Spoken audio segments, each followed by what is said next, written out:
নমস্কার, কেমন আছেন সবাই?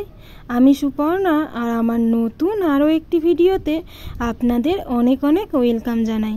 আশা রাখছি যে যেখান থেকে আমার এই ভিডিও দেখছেন আপনারা প্রত্যেকেই খুব ভালো আছেন, সুস্থ আছেন। আজকে মঙ্গলবার আর এখন ওই সকাল 8টা মতো বাজছে। তো সকালে ঘরের কাজকর্মগুলো করে তারপরে আপনারা তো জানেনই আমি ছাদে জামা কাপড় কাচি। তো ওই ছাদে জামা কাপড় কাচতে কাচতে না প্রায় পুরো ভিজে গেছিলাম। আর কাল রাত থেকেই তো বৃষ্টি শুরু হয়েছে, এখনও তো থামবার কোনো নাম নেই। তবে এখনও নাকি 2-3 দিন ধরে চলতে থাকবে। তো ওই আর কি, জামা কাপড় ছাদে কাচতে কাচতে না ভিজে গেছিলাম। তো সেই জন্য ঘরের কাজকর্মগুলো করে নিয়ে আজকে সকাল সকাল স্নান করে নিয়েছি। স্নান টান ওদিকে করে নিয়ে আর সকাল সকাল ঠাকুরের আবার পুজোটাও দিয়ে নিলাম। তারপরে এই যে চলে এসেছি রান্নাঘরে। তো সকালে কাজের জন্য না আর তেমন কিছু করা হয়নি। তো এখন এই যে একটু চা করে নিলাম আর বিস্কিট দিয়ে মোটামুটি সকালে এখন চাটা আগে খেয়ে নেব। আর সকাল বা সন্ধে চায়ের সঙ্গে না এই ধরনের বিস্কিটগুলো খেতে আমার বেশ ভালো লাগে। চলুন চাটা খেয়ে নিয়ে এই যে আবার চলে আসলাম রান্নাঘরে। এবার দুপুরের খাবারটা তাড়াতাড়ি করে নেব। ওই আর কি, ঘরে তেমন আর কোনো বাইরের কাজকর্ম নেই, তবে ওই ঘরটা টুকটাক গুছাবার বাকি আছে। তো ভাবলাম তাহলে এই রান্নাটা বসিয়ে দিই, ফাঁকে ফাঁকে ঘরের বাকি যা কাজকর্মগুলো আছে সেগুলো মোটামুটি আমি করে নিতে পারবো। তো এদিকে ভাত বসিয়ে দিয়ে আর এই যে এবার একটু ছাতু করে নিচ্ছি। ওই বিট নুন দিয়ে ছাতুটা একটু জলের মধ্যে গুলে নিচ্ছি। আজকে মোটামুটি আমাদের সবার সকালেরই জল খাবার বলতে ছাতুই খেয়েছি। আর প্রত্যেক দিন আমাদের সকালের খাবার বলতে ওই রুটি পরোটা, তার সঙ্গে কিছু ভাজা বা তরকারি তো হয়। কিন্তু আজকে ওই যে কাজ করতে করতে আর সময় হয়নি, এই জন্য বললো যে ছাতুই আজকে খেয়ে নেবে। তো যাই হোক, ছাতু ফাতু খেয়ে নিয়ে আর এই যে আবার রান্না বসিয়ে দিয়েছি জানেন তো। একটু উচ্ছে ছিল ফ্রিজের মধ্যে, ওই উচ্ছে, আলু, বেগুন, বড়ি দিয়ে আর মাছের ডিম আছে, ওই সমস্তটা দিয়ে একটু চচ্চড়ি মতো করে নেব। আর আপনাদেরকে তো বললামই ঘরের টুকটাক কাজকর্মগুলো বাকি রয়েছে, তো সেগুলো এই রান্নার ফাঁকে ফাঁকে করে নেব। তো এদিকে ভাতও বসিয়ে দিয়েছি আর ওই যে ওইদিকে চচ্চড়িটা হচ্ছে, ততক্ষণে এই যে ঘরে চলে আসলাম বিছানাটা ভালো করে গুছিয়ে নিই। সকাল থেকে এটা করা হয়নি। তো এখন এই যে বেড কভারটা ভালো করে টান টান করে পাতিয়ে নিয়ে আর বালিশ টালিশ যেখানে যেগুলো থাকে ওগুলোকে গুছিয়ে রেখে দেব।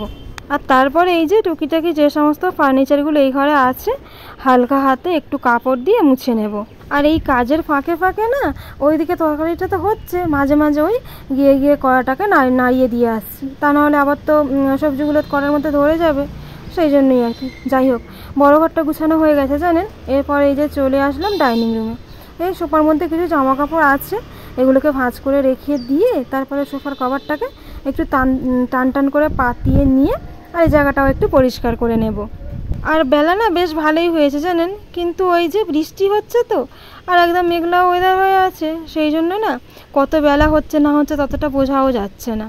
তবে এই কালকে রাত্রির থেকে বৃষ্টি শুরু হয়েছে, এখনও নাকি 2-3 দিন হবে।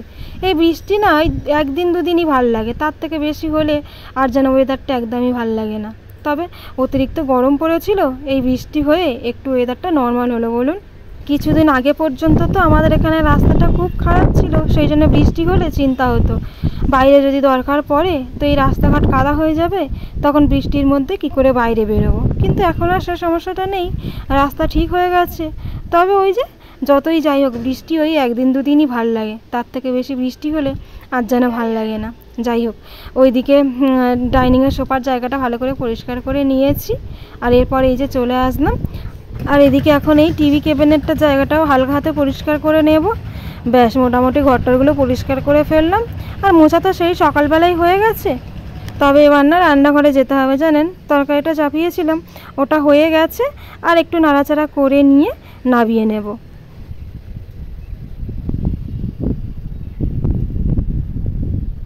চলুন এই যে চলে এসেছি রান্নাঘরে, আর বললাম তো তরকারিটা হয়ে গেছে, তো গ্যাসটা বন্ধ করাই ছিল জানেন। এই যে একটু নাড়াচাড়া করে নিয়ে এবার নামিয়ে নেব। তবে জলটা না একটু কম করে দিয়েছিলাম, সেই জন্য না কাদা কাদা মতো হয়নি, ওই একটু ভাজা মাচা মতোই হয়েছে। যাই হোক, খেতে কিন্তু বেশ ভালোই হয়েছিল। চলুন এটাকে টেবিলের ওপর রেখে নিয়ে এবার বাকি তরকারিটা করে নেব। তো এই যে ওই কড়াইটাই বসালাম, একটু তেল গরম করে নিয়ে আর এই যে মাছ ছিল ফ্রিজে বের করে রাখাই ছিল, তো এবার এই যে মাছগুলোকে একে একে চলুন ভেজে নিই। তবে তরকারির সবজিপাতি না কিছু কাটা নেই জানেন। এই যে মাছটা ওইদিকে ভাজতে বসিয়ে দিয়ে আর এবার সবজিপাতিগুলো কেটে নেব। তো আজকে ঝিঙে, আলু, বড়ি দিয়ে মাছের ঝোলটা করব। আর দুদিন ধরে না এই ঝিঙেটা ফ্রিজের মধ্যে ছিল, সেই জন্য আবার একটু নরম নরমও হয়ে গেছে। যাই হোক, এখনও পর্যন্ত ঠিক আছে, ওই জন্য আবার তাড়াতাড়ি করে না আজকে বের করে নিচ্ছি, তা না হলে এরপরে আবার রাখলে নষ্ট হয়ে যেতে পারে। ঝিঙেগুলো না একটু বড় বড় করেই কাটছি, ওই মাছের ঝোলের জন্য তো একটু বড় বড় করে কাটলে দেখতেও ভালো হবে, আর এই গোটা গোটা থাকবে, তা না হলে একটু আবার ছোট করলে তরকারির সঙ্গে সব মিশে যাবে, তখন খুব একটা দেখতেও ভাল লাগে না। কিন্তু এই যে এইরকম বড় বড় করা থাকলে দেখতে বেশ ভাল লাগে। যাক গিয়ে চলুন, ঝিঙেগুলো কাটা হয়ে গেছে, একটা বাটিতে করে তুলে নিলাম। এবার এই যে আলুগুলোকেও কেটে নেব। আলুও একটু সরু সরু লম্বা লম্বা করে কাটবো, তবে আলুটা না একটু বেশি করেই কাটছি, তরকারিটা দুবেলার মতোই করে নেব। গত কয়েকদিন ধরে না দুবেলা করে রান্না করছিলাম, তো আজকে ভাবলাম একটু যখন বেলা করে রান্না বসাচ্ছি তো একেবারে দুবেলা রান্নাটা একবারেই করে নিই, সেই জন্য ঝিঙেটাও একটু বেশি করে দিয়েছি, আর আলুও এই যে অনেকটাই দিয়েছি। চলুন, ওই যে আগের মাছগুলো ভাজা হয়ে গেছে, এবার বাকি মাছগুলো আবার এদিকে কড়ার মধ্যে দিয়ে আর এবার এই যে পেঁয়াজ, কাঁচা লঙ্কা, একটু টমেটো, এগুলো তরকারিতে দেবো, একটু কুচি কুচি করে কেটে নিয়ে রেখে দিই। একেবারে জোগাড় করে নিলে রান্না করতে খুব একটা সময় লাগে না, কিন্তু ওই যে রান্না বসিয়ে দিয়ে তারপরে কাটা ভাজা করতে গেলে একটু সময় লাগে। কিন্তু কি আর করা যাবে, যেদিনে সকাল সকাল রান্না বসাই সেই দিনে হয়তো আগে থেকে জোগাড়জাটি করে নিয়ে তারপরে রান্নাটা বসাই, কিন্তু আজকে এই যে একটু বেলা হয়ে গেছে, তো সেই জন্য ওই একদিকে বসিয়ে দিয়ে আর একদিকে সবজিপাতিগুলো কেটে নিলাম। আর এই যে এইদিকে মাছগুলোও ভাজা হয়ে গেছে, এবার কড়ার মধ্যে আর একটু তেল দিয়ে আর পেঁয়াজ, কাঁচা লঙ্কাটা খুব ভালো করে ভেজে নিচ্ছি। ঝিঙের ঝোল তো একটু কাঁচা লঙ্কাটা বেশি করেই দিলাম, জানেন, গুঁড়ো লঙ্কাটা শুধু একটু কালারের জন্যই দেব, বাকি ঝাল যেন কাঁচা লঙ্কার ঝালই হয় সেই মতোই আর কি কাঁচা লঙ্কাটা একটু বেশি দিয়েছি। আর ওই পেঁয়াজ আর কাঁচা লঙ্কা একটু ভেজে নিয়ে একটু 5 ফোড়ন দিলাম, জানেন, এই ঝিঙে আলু মাছের তরকারিতে না 5 ফোড়ন থাকলে আমার বেশ ভালো লাগে খেতে। এদিকে ভাতটাও হয়ে গেছে, ভাতের ফ্যানটা ঝরাতে দিলাম, আর ঝিঙে আলুটা ভাজার জন্য একটু বেশি করে নুন দিয়ে দিলাম। আর এই যে এইদিকে বড়িটা ভাজতে আবার ভুলে গেছিলাম, সেই জন্য আলাদা আবার বড়িটাকে ভেজে নিলাম। এইদিকে মোটামুটি সবজিগুলো ভাজা হয়ে গেছে, এবার ওই রেগুলারে যে সমস্ত মশলাগুলো দিয়ে থাকি, হলুদ গুঁড়ো, লঙ্কার গুঁড়ো, জিরের গুঁড়ো, একটু ধনের গুঁড়ো দিয়ে খুব ভালো করে কষিয়ে নিয়েছি। আলু ভাজার সময় কষাতে গিয়ে না বেশ অনেকটা সেদ্ধ হয়ে গেছে, সেই জন্য তরকারিটা হতে বেশি সময় লাগবে না, ওই একটু জল দিয়ে দিলাম, 2-4 বার ফুটলেই মোটামুটি আলু সেদ্ধ হয়ে যাবে। তো ওইদিকে তরকারিপত্র বসিয়ে দিয়ে আর এখন দেখছি না বৃষ্টিটা একটু ধরেছে, জানেন, আর আজকে না অনেকগুলো জামা কাপড় কাচা হয়েছিল, তো ভাবলাম বৃষ্টি যখন একটু থেমে আছে তো যে কটা জামা কাপড় আছে আর কি একটু ছাদে মেলে দিই, তারপর একটু জল ঝরে গেলে তুলে নিয়ে যাব। সেই সকালবেলা কেচেছিলাম, বৃষ্টির জন্যে মেলাও হয়নি, ওইভাবে পড়েছিল, তো এখন একটু ওয়েদারটা ঠিক আছে দেখে মেলে দিলাম, আবার যখন বৃষ্টি আসবে তুলে নিয়ে তারপরে ওই সারা রাত তো এখন ফ্যানের হাওয়াতে শুকাতে হবে। আজকে মনে হচ্ছে না ছোটো ঘর বড় ঘর সব ঘরেই একটা করে দড়ি কাটাতে হবে। আর এই বর্ষার সময় জামা কাপড় শুকানোর বড্ড বেশি ঝামেলা হয় বলুন, রোদ্দুর হলে কি সুন্দর ছাদে জামা কাপড়টা শুকিয়ে যায়, ওই এখন ফ্যানের হাওয়ায় একটু একটু করে শুকাবে। যাই হোক, ছাদে আপনাদের গাছগুলোকেও একবার দেখিয়ে দিলাম, নতুন কয়েকটা বেগুন ধরেছে, আর এই যে লেবু গাছেও পাতা গজিয়েছে। বৃষ্টির জল পেয়ে না গাছগুলো যেন একটু প্রাণ ফিরে পেল। প্রত্যেক দিনই তো গাছগুলোতে জল দেওয়া হয়, কিন্তু সেই জল আর এই বৃষ্টির জল অনেকটা তফাৎ বলুন। সব গাছগুলো কি সুন্দর হয়েছে, লঙ্কা গাছটাও বেশ ভালোই হয়েছে, কিন্তু লঙ্কার ফুল আসছে আর ঝরে পড়ে যাচ্ছে, লঙ্কা হচ্ছে না। এই যে এখানেও দেখেছেন এই গাছটাতেও বেশ অনেকগুলো ফুল আছে, কিন্তু লঙ্কা নেই। আর ওদিকে উচ্ছে গাছেও বেশ ফুল এসছে, দেখা যাক উচ্ছে আবার হয় কি না। আর এই যে এখানে আছে লাউ গাছ, এটাও বেশ সুন্দরভাবে বড় হচ্ছে, তবে দেখি ইচ্ছা আছে একদিন লাউ পাতা কেটে নিয়ে আর ভাতের মধ্যে সেদ্ধ করে দিয়ে খাবো। লাউ পাতা ভাতে খেতে না বেশ লাগে জানেন, তবে সমস্যা না এই মাছগুলোরই হয়েছে জানেন, বৃষ্টির জল পেয়ে জলটা একদম ঘোলা হয়ে গেছে।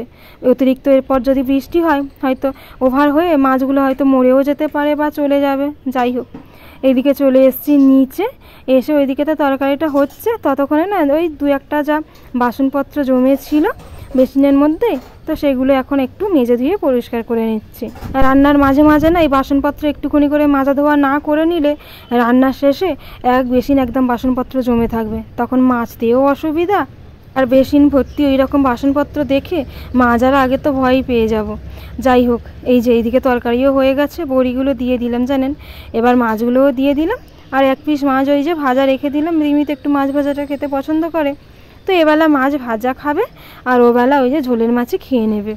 তো এই যে তরকারিটাও ফুটে গেছে, একটু নাবিয়ে নিলাম। এবার ওই 2-1টা বাসনপত্র আছে ওগুলোকেও মাজতে হবে, গ্যাস ওভেনটা পরিষ্কার করতে হবে। তাহলে মোটামুটি এবেলার মতো রান্নাঘরের কাজকর্ম শেষ।